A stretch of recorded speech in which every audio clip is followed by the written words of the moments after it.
Today, a federal judge called the Department of Government Efficiency's access to sensitive government agencies' data unchecked authority of an unelected individual, but allowed the access to continue.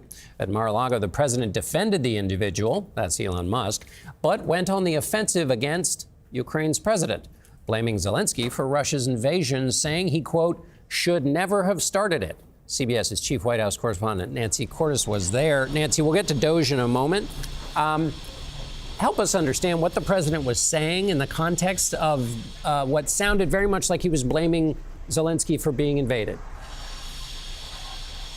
Right. I mean, he kind of got his back up, John, when he was asked why his Secretary of State, Marco Rubio, was meeting with his Russian counterpart, Sergei Lavrov, in Saudi Arabia without the Ukrainians at the table, even as they discussed ending Russia's invasion of Ukraine. And he said, well, Ukraine never should have started this war in the first place, which is, of course, patently false. Ukraine was invaded by Russia. It was one of several eye-opening, untrue things he said. At one point, he argued that the Ukrainian President Volodymyr Zelenskyy wasn't really in a position to be making demands because his approval rating is at 4%. That's not true. His approval rating is very similar to President Trump's in this country. It's at about 50%. And so these kinds of comments add to concerns that have been expressed by the Ukrainians and by U.S. allies in Europe, who say that President Trump appears to be putting his thumb on the scale for Russia before these talks about ending the war even officially get underway. We'll see if his officials repeat those comments about blaming Zelenskyy. Let me ask you about DOGE, this judge's ruling. So it's allowed to have access to this data. What are the practical implications of that going to be?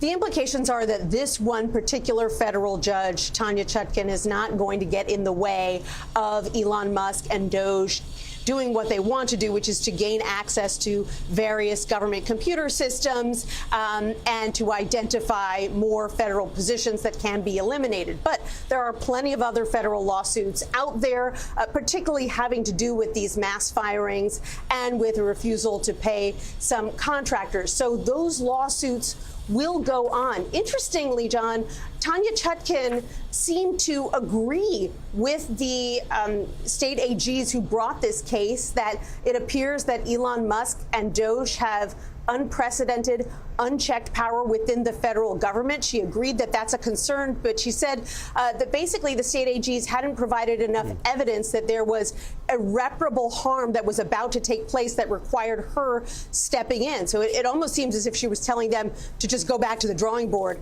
and try again. Right.